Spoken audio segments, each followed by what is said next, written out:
Thanks for watching part one and welcome back. We'll pick up right where you guys left off for part two, and you'll get to see how the rest of our day played out. We've made our way over to Universal Studios, Florida. We did not get caramel corn because the guy was still opening the shop up, so he didn't have any made yet. So we are gonna try, when we pop back over there for dinner, running by his cart before we go to Confisco, see if we can get some. But we are going to head over here down Hollywood Way. We'll go past the Hello Kitty store. We'll go past the Bourne Stunt Show. I know we haven't gone and seen the Bourne Stunt Show this trip, and it's really just because we blacked on time. I'm the only one that really enjoys that, but please make sure that you save yourself some time and see Bourne, because it is absolutely incredible. There's no other show like it going on at all anywhere right now that I know of. It is absolutely fantastic. They do a wonderful job. I believe Marilyn Monroe is out here on the street, so you can get your photo made with Miss Marilyn right now. Oh, and there's Scooby and Shaggy. I see them. They're up under the awning over there. So you could go see and talk to the Scoobster. Don't know if you can see him. There he is. Scoob and Shaggy. And Maryland is right there. So you got Maryland in her car. You got Scooby and Shaggy.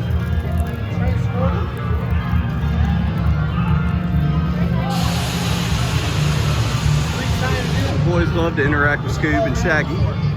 Go on, Chad. They always think you're Fred anyway. They always think you're Fred. Keep my fingers crossed for you. Captain Awesome, what's up? Nothing? Cool. Good talk. Come on in, you talkative monsters. Just stand there. Y'all can't say anything to Shaggy or Scooby? No? I think that's as close as they're gonna get. Apparently. I bet you this is the quietest they've ever been to. Especially today. Yes. Oh, Scoops! Come on, man. My mouth was open. Thank you. Oh, you're awful. Somebody got a wrestling for Scoops. My Scooby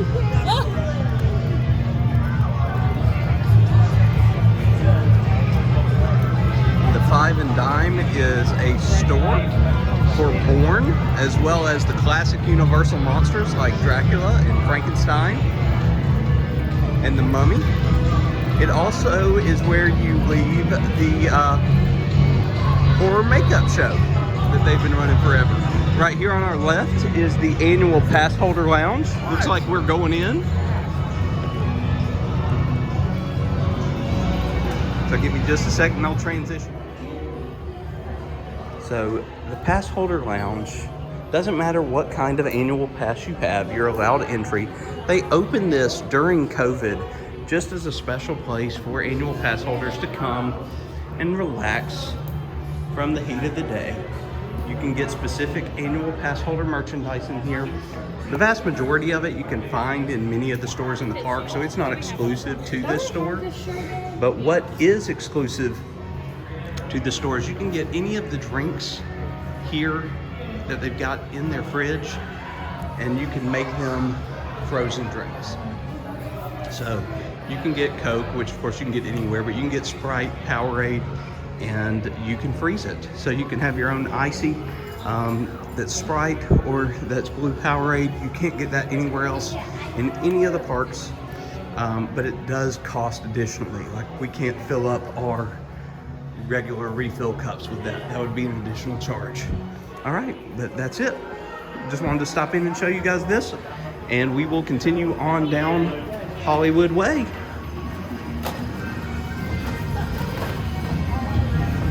and making our way, I believe, to the Woody Woodpecker roller coaster. The Despicable Me cavalcade is going on. You can see there's Gru up top, and of course the Minions are out, as well as the girls. The girls are out with Gru. Where's Vector? Vector's always around somewhere. See if we can find Vector. Huddy, where are you at? You dancing up yourself off somewhere? There he is. Found Vector. Knew I could find him. I don't know how Huddy does it.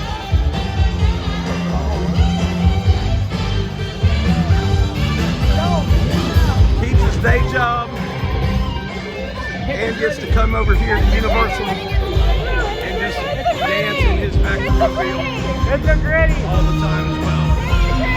He collected a couple paychecks.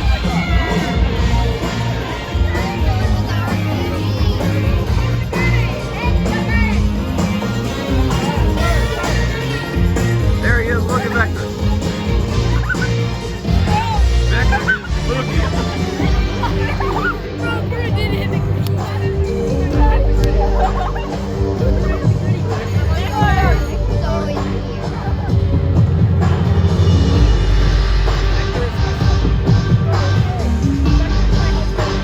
All right, honey, you go have fun. I'll see you on Monday, man. Have a safe trip home. I wanted to show you guys this place. I know there's freestyle machines right here, but we've walked by it a couple times and I haven't talked about it. And a lot of people don't even know it's here. But it's Central Park Crepes. Okay, it's a creperie. They've got 2 savory and 3 sweet crepes that they serve year round. Sometimes they'll have a specialty crepe, but the savory brisket crepe is probably, if not my favorite, my second favorite snack in the park. All the dessert crepes are really, really sweet, but they're really, really heavy. So while they're good, I'd highly suggest sharing them. If you're gonna get one, you could share the savory one as well, but it makes for a wonderful snack or even a meal replacement if you want it to be your lunch or something like that. It stays crowded, so I don't know if I'd call it a hidden gem, but I feel like there are still many people that don't know it's there, but it's definitely worth it.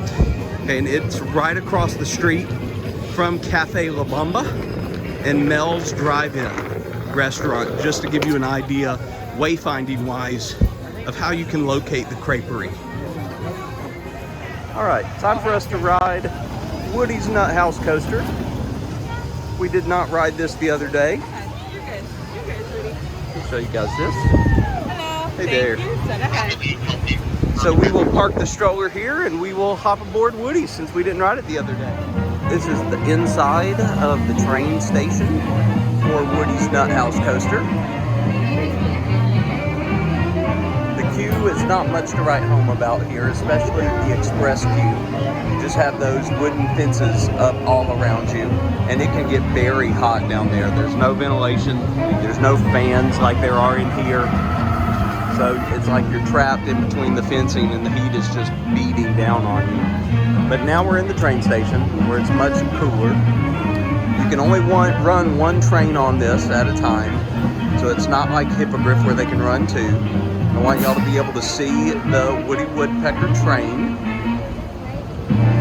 Here it comes. So just like Hippogriff, it's a 2-seater.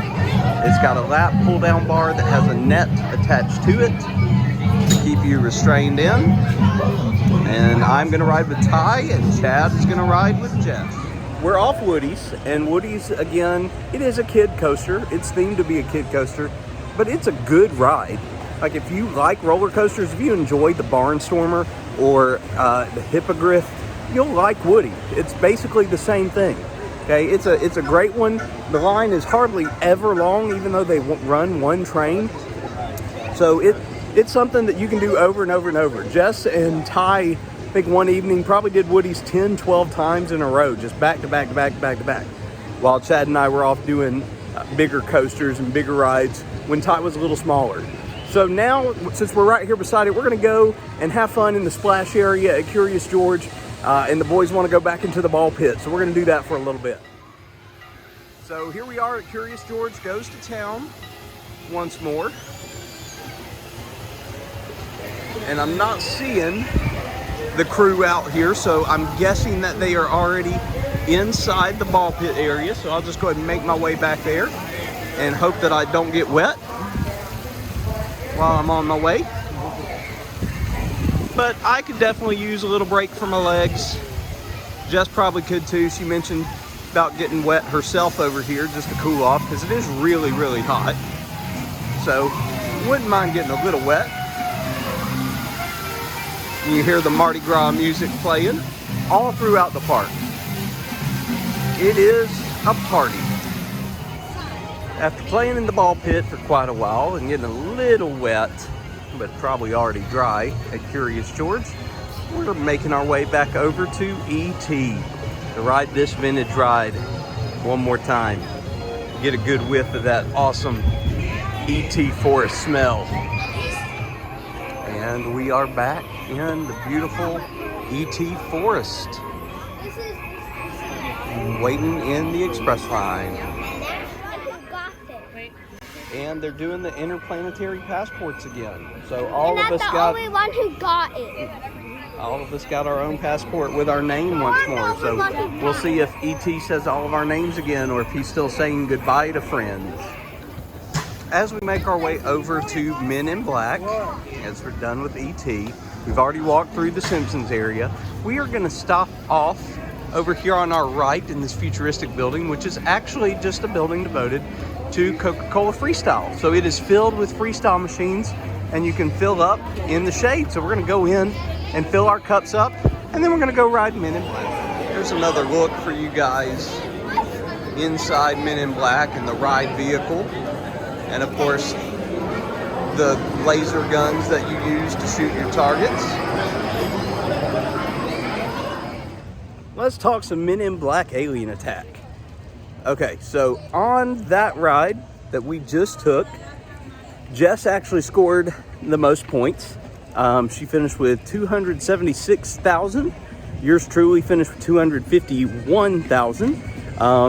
I purposefully didn't go for the bonus to give her and Chad and Ty, a shot at coming close.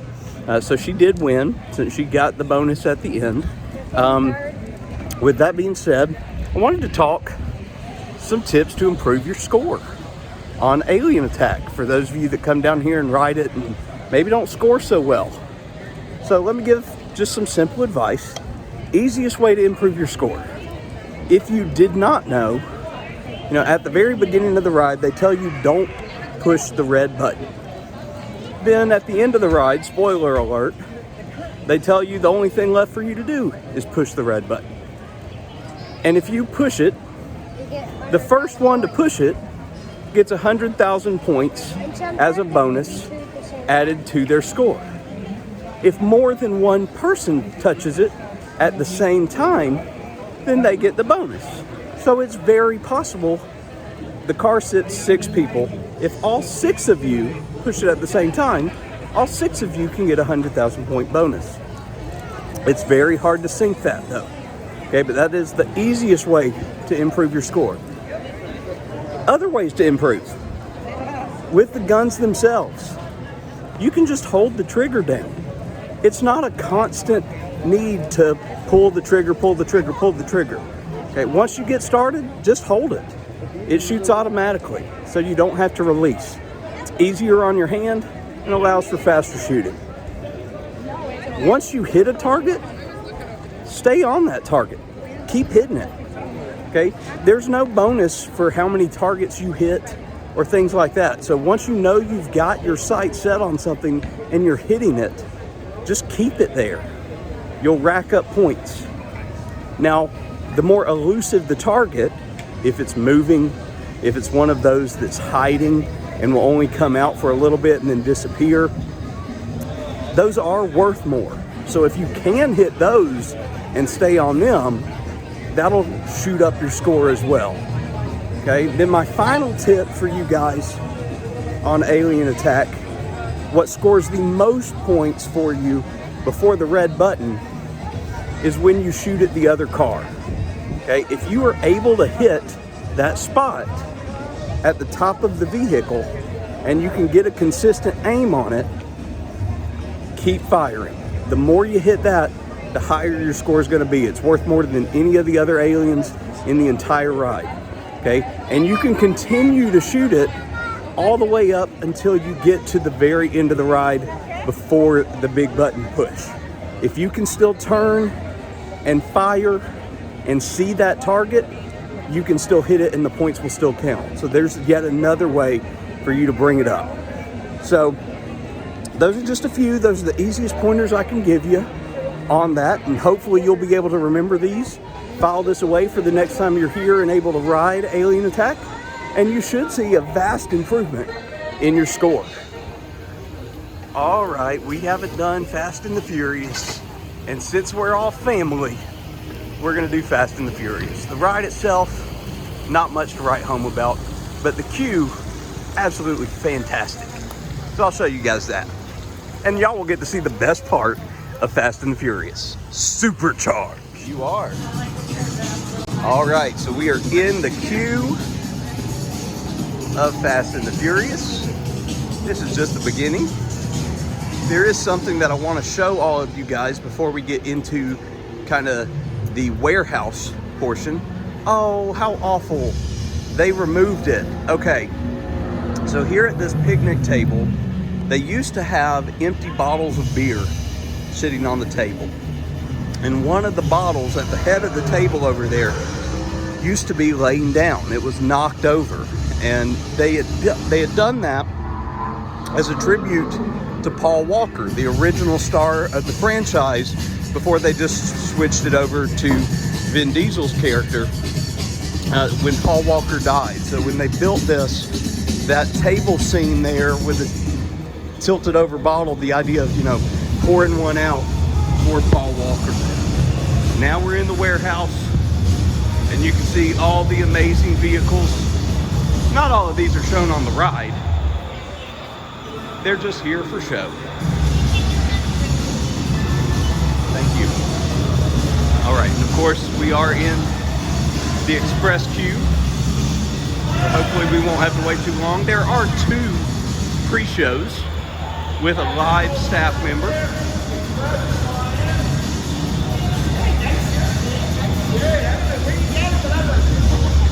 Chad is wearing, for those of y'all that have seen it, his Fast and the Furious supercharged shirt. So every staff member working that we've come into has commented on it. God bless him. He's probably one of the only people that has one of these shirts. But he loved this ride when it first came out. He was all about it. Ty has one shirt too, but he's not wearing it. Playing some of Fast and the Furious up there. Okay, all the different vehicle parts. And at this point, we are merged with the regular line. It's that much. So we are waiting for the first pre-show. And then we'll go from one pre-show to the second pre-show, and then we'll be on the ride itself. Now this vehicle is in the ride, so you will see that if you go on it. We are through with the 2 pre-shows with Pat and Jamie, both of which were fantastic this time. We had a great Pat, had a great Jamie. We heard the word family 1,000,001 times. Here's the party people. And now we are waiting to go get on the party bus. All right, some more queue stuff here. Again, given that warehouse feel. There's the party bus. I'll film it as we get closer to it so y'all can see it up close. There's the party bus.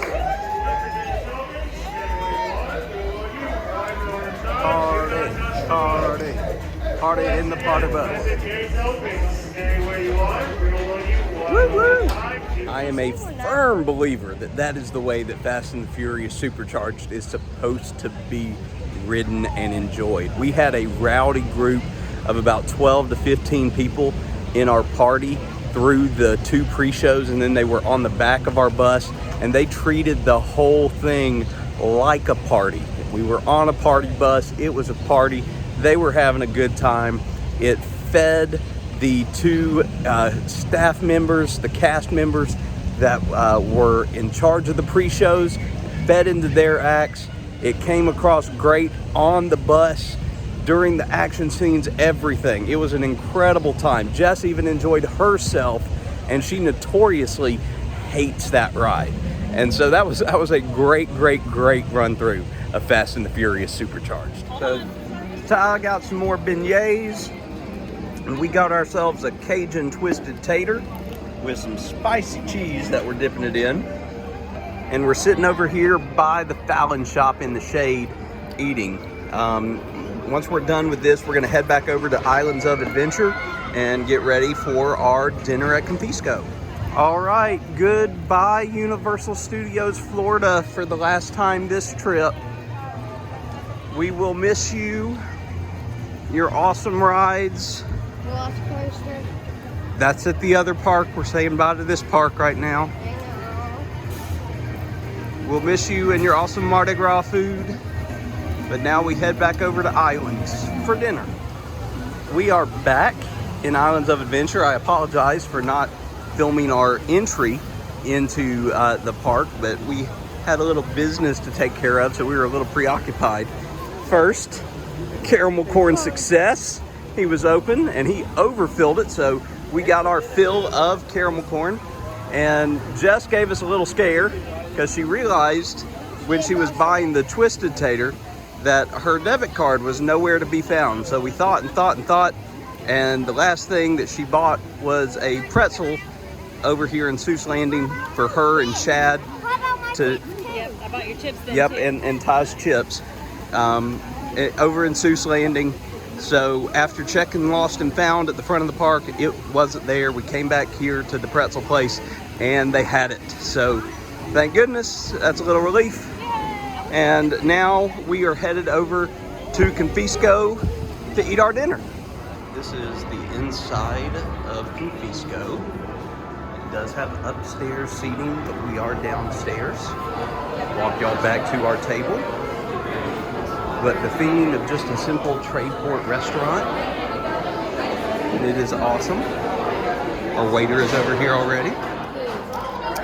We got the nachos to start with here at Confisco. They're loaded nachos. They're fantastic. Got cheese, chili, and bean. And then we had to get the rest of the toppings on the side because of the picky boys. So pico de gallo, guacamole, some cilantro lime crema, and some fresh jalapenos. The boys have already gotten their food, so we want to show it to you. Chad got a very cheesy grilled cheese with orange slices as his side. And Ty got chicken tenders with applesauce as his side. Our food just came out. Jess got a grilled chicken sandwich that was recommended to her by our server with some fries. And then I got the sticky ribs, which are absolutely amazing, and some fries as well. Dinner is over. Everybody cleaned up their plates. The food was so good. Hey there, thank you. Ty, come on. Now we are in line to do the Seuss trolley train ride, and we are going to do it for real this time. It's Mom's favorite ride, so we need to do it before we leave, and so this will be our last ride. And it's a good one because it's one of only 2 that the boys can actually sit together on, and they've always sat together on this ride. I plan to film on this ride for you guys if I can. I'm more than likely going to have to cut the sound like I did with our ferry boat the other day, just because of the story element of the ride. We are going to be in the very front car of the Seuss trolley train, and the boys are going to sit right in front, and we'll be right behind them.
Hope y'all enjoyed the scenic views from the Seuss Trolley train ride. We're right across the street in the Grinch store where we found 2 more Magic Candle Company scents that we did not know about. Mount Crumpet and Whoville. They smell. Mount Crumpet smells good, and so does. Well, I can't open it. And with that comes to a conclusion of our time at Universal for this trip. Islands of Adventure, you were wonderful. Thank you for another great time. And the parting shot for you guys of this park, I want to be the Adventure Lives On sign up there, because the adventure will live on in all of us. Our last day at Universal has come and gone. We had an absolutely amazing trip. Everybody had a blast. We are all extremely worn out and tired. We are back early because the park's closed early, and we need it. We need to be here to calm down, to relax. We'll probably start packing so that we have less to do in the morning. And I will film one more video tomorrow about our journey home. But aside from that, that's all she wrote. Really glad that y'all stuck with us for this. I hope you've enjoyed these videos as much as we've had making them for y'all. All in all, fantastic day, fantastic week. We'll see you tomorrow. What's your why?